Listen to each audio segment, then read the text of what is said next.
Hello guys, good morning. So ayan, ano na lang ako, nag voice record na lang ako kasi yung sa car inside is merong music para iwas sa copyright. Ano na lang ako, voicemail na lang. So, kumusta po kayong lahat diyan? Sana ang lahat ay okay lang. And yeah, welcome back po to my channel. So, nandito ako naghihintay sa sa kay Tommy, yung asawa ko, kasi nandoon siya sa doktor dahil siya, nagpa-check up siya at saka humingi siya ng sick leave na paper kasi para ipasa niya doon sa trabahoan niya dahil siya, yung erkeltong ba, yung nilalagnat siya, ubo, sipon, and then yeah, tapos nanginginig talaga siya kaya sinamahan ko siya doon dito. Naghinihintay ko na lang dito sa kotse and siya yung pumasok doon. And iba yung lalaki pag magkasakit kasi sila parang silang bata. Hindi katulad natin mga babae ba na kahit mayroon sakit tayo, nilalagnat o masakit yung katawan natin, talaga yung strong tayo ba. Sila iba. And then pagdating ng asawa ko, pupunta ako ng pharmacy para kukunin ko yung medicine niya at saka yung bibili ako para sa yung na-aksidente ako sa batad namin para magiging okay na siya kasi ang sakit talaga. And yeah, ito yung ito yung view. Habang naghihintay ako, walang katao-tao. Kasi pa yan, umaga pa yan eh. Wala pa masyadong tao. And naku, ang hirap talaga maghanap ng parking place kaya naisipan ko na maghintay na lang ako sa car para pag may dumaan na pulis kasi hindi kami talagang saktong nakaparking. So pag merong makadaan na pulis, hindi kami magkaroon ng multa. So, para-paraan na lang talaga para hindi magkamulta kasi mahal din eh. Was is deine Gebet? Deine Gebet. Deine prayer. Last Christmas I gave you my heart. But the very next day you gave it away. Ja, musst du deine Wünsche, ne? Man macht das leise, man sagt das nicht Ja. laut. Hallo Mama, man sagt nicht laut. Ja, okay. Geh mal da. Geh mal da. Geh mal da vorne. Und dann deine. Ich hab schon. Hast du schon? Okay.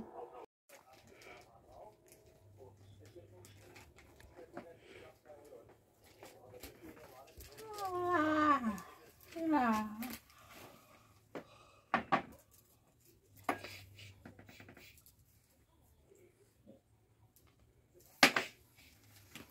Pakita ko sa inyo yung nangyari sa ko. Ayan. Yan yung nangyari, yung nahulog ko sa bathtub, yung dingding ng bathtub. Doon talaga ako sumalpok. Ayun.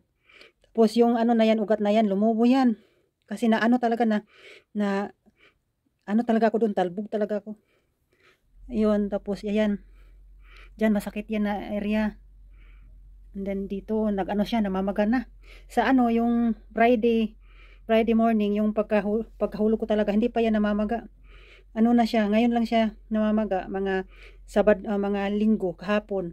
Tapos hanggang ngayon, bumili ako ng pangpahid para sa mga ganitong aksidente. Kaya, ingat-ingat po kayo dyan mga guys. Kasi, delikado talaga, delikado. Yung mga ganitong klase na pangyayari. Ayan. So, yung binili ko na cream, dalawa o tatlong beses daw siya pwedeng gamitin. So, magiging okay na to.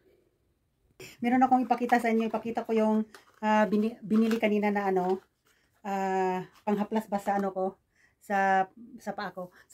Sabi ko talaga sa sarili ko, ko yan, isusulat ko yan sa ko, yung sa notebook ko kasi yung araw na yon na November 29, hindi ko talaga yan makakalimutan hanggang sa hanggang sa huli ng buhay ko kasi tumalbog talaga ako sa sa bathtub. grabe talaga yung sakit, hindi ko ma-explain yung sakit, grabe.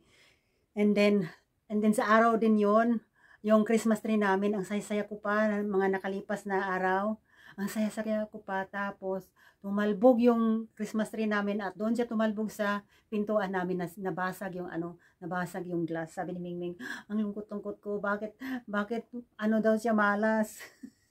Sabi ko, wala tayong magawa, may nangyari na. So, ay, nako talaga, mahirap makalimutan yun. And then, ito yung binili ko kanina. Yan, bumili talaga ako kasi hindi ko na talaga kaya. Pag, yung sa Biyernes ng umaga, hindi pa siya masakit hanggang Sabado. Pagka Sunday ng gabi, kahapon, grabe talaga sakit. Hindi ako nakatulog. Kulang ako sa tulog kagabi, kaya bawi ako ng tulog mamaya.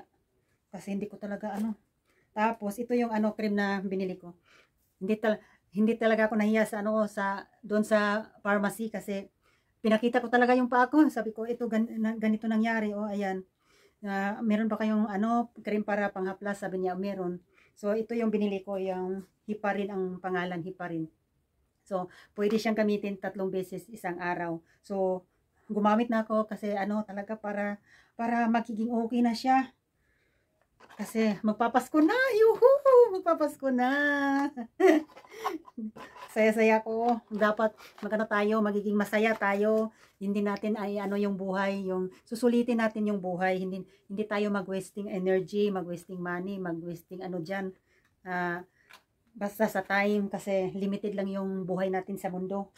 Yan talaga ang natutunan ko sa lahat ng mga nangyayari sa buhay ko. Kasi talagang isang taon ako nawala sa YT dahil ang gulo-gulo ng isip ko. And then bumili din ako ng Vicks kasi si Mingming ba inuubos siya, tapos gusto kong masahiin yung likod ni Mingming, tapos yung dito para magiging okay yung ubo niya kasi ang lamig talaga dito. Tapos pangit naman kasi malamig lang siya, tapos wala siyang snow, mag minus 1 degrees siya, 2 degrees minus 3, 5, pero walang snow. Minsan merong mag-snow siya, tapos hindi siya hindi siya nagmatagal sa ground kasi mainit siguro yung ground pa. So ito, bumili ako. Ay, ang sarap. Sarap. Siya, yung maganda sa pang dito, pag masakit yung ulo, ito siya maganda. Yung asawa ko ayaw kasi nasusuka daw siya pag ganito ko. Gumish na. Sa atin yung efficacent, namimiss ko talaga yung efficacent. Pero wala dito wala akong mabili. So, ito na lang yung binili ko. So, para sa amin ito ni Ningning. And then, bumili din ako ng ganito. Yan. Kasi, ang bawat isa nito is 1 euro 11 cents. Normal price niya is 1 euro 39. Tapos, ang Lidl kasi, meron silang card na nakaka-minus ng presyo. Tapos, pag yung items na kinuha mo, binagsak presyo nila, so swerte ka. So, nakaswerte ako kanina, nakuha ko to. So, yeah, yung mga 20 cents, 10 cents na na discount, okay na yun. Tapos, yung nalibre ko nito na 20 cents, ganyan, or 30 cents, ko yon, ilagay ko doon sa alkansya ko, kasama ng mga income ko sa napamasura ko sa mga empty bottles. And then, ayan, ito siya, ayan. Si Mingming, mahilig si Mingming sa yung magawa ng scarf, ganyan, so mga ganito, nakakagawa siya ng ganyan, so ayan siya. Grabe, dinamihan talaga niya yung pagbili, ayan. So, kasi sabi niya, mama, bumili daw siya ng marami dahil binagsak presyo daw ng 29 centavos. Tapos, yung presyo nito is more than 2 euro. So, nagiging 29 siya. So, nakakamura na. Mahilig siya sa mga ganito. Dahil, inaaral niya yung magawa ba ng mga scarf. Doon siya nag-aaral sa YouTube. Inaaral niya, tinitingnan niya. Tapos pinapalo niya. So, ito, pakita ko. Ayan. Ayan siya. Ito yung kulay na ginagamit niya. Ayan siya. Ayan. Yan. So, ito yung ganon-ganon. Ganon-ganon siya, ganon-ganon. And then, dalawang kulay yung gagamitin niya. So, sabi niya, gagawa daw siya ng shawl. So, ito na umpisahan na niya. Ayan. Umpisahan na niya. So, pag magka-time siya, tatapusin niya yan. So, magaling si Mingming sa ganito. Gumawa nga siya ng blouse at saka yung skirt. Yun. Masaya ko kasi talented siya na bata. Marami siyang mga, ano din siya, magaling siya mag-drawing, ganyan. So, talented na bata si Mingming. Yan. Saka, talaga na-amaze ako sa, kasi, ito siya, ayan. Alam nyo, magkapareho kami ng pangalan, tapos, magkapareho din kami ng birthday. Pangalan niya is Jasmine, tapos, yung birthday niya is December 17. Talagang magkapareha kami. Siya, classmate ni Sabrina, tapos best friend din niya. So, nung birthday ni Sabrina, niregaluhan siya ng ganito. Sabi ko, ang ganda ng regalo na ito. Tapos, sabi ko, magpagawa din ako ng ganito. Mukha ko ilagay dyan. Ay, maganda. Tapos, yung classmate naman si Sabrina naman, nagregalo din siya sa kaklase niya.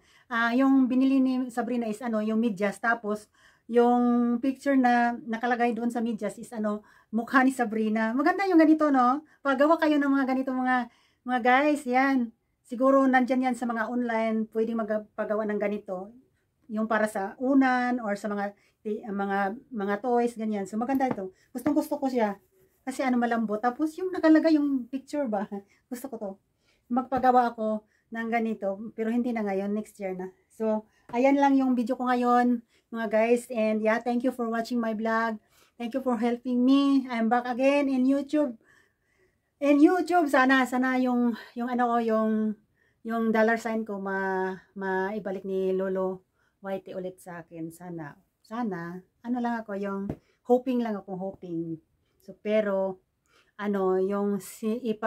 ipasa Diyos ko siya. So, kapag ipagkaloob ni Lord Jesus sa akin, na mabalik yung yung dollar signs ko, siya na yung mag-decide para sa akin. Kung hindi man, hindi ko alam, siguro gagawa na lang ulit ng YouTube, ganyan, hindi ko alam. Kasi, nawala talaga ako ng more than a year. Yeah, kasi grabe yung utak ko, maraming bumabagabag sa utak ko, kaya wala talaga, gusto kong lumalayo sa mga tao, ganyan, kasi talaga parang na-trauma ako. Kaya yun, nagbabakasakali ako ngayon na ma-recover ko pa. So si God na yung magdesisyon sa akin kung may pag-asa pa ako, hindi, siya na yung bahala. Basta itatry ko lang, gagawin ko lang ang lahat. So, ganyan. So, ayan lang yung video ko. Thank you for watching my vlog. See you po in the next video. And yeah, always remember, life is beautiful. And then, kailangan natin na hindi tayo magsayang ng oras, ng energy, ng natin sa makabuluhan, ganyan. Yan talaga yung natutunan ko, na doon tayo sa makabuluhan ng mga bagay-bagay. Hindi natin sasayangin yung pera, yung energy, lahat. Kasi yung time natin sa mundong ito is limited lang. Ayun, ako magpo-46 na. Dagdagan mo lang ng 20 o wala na, graduate na. So, sabi pa ni Pastor Ed, ayan na, pag abot mo ng 70, na yan, nakuha mo na yung minimum ng age sa tao dito sa mundo, kasi nakalagay daw sa Bible, hanggang 70 minimum yung buhay ng tao. Pag sumubra niyan, bonus na yan. So, ayan.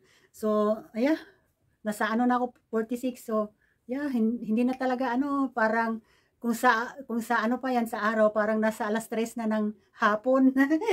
So, ayan. Ay, nako. Na ako, maghinto na ako sa sa pag chika-chika, kasi hindi maubos yung minutes. So, ayan. Thank you for watching my vlog. See you in the next video. Bye-bye. So, life is beautiful. God bless all.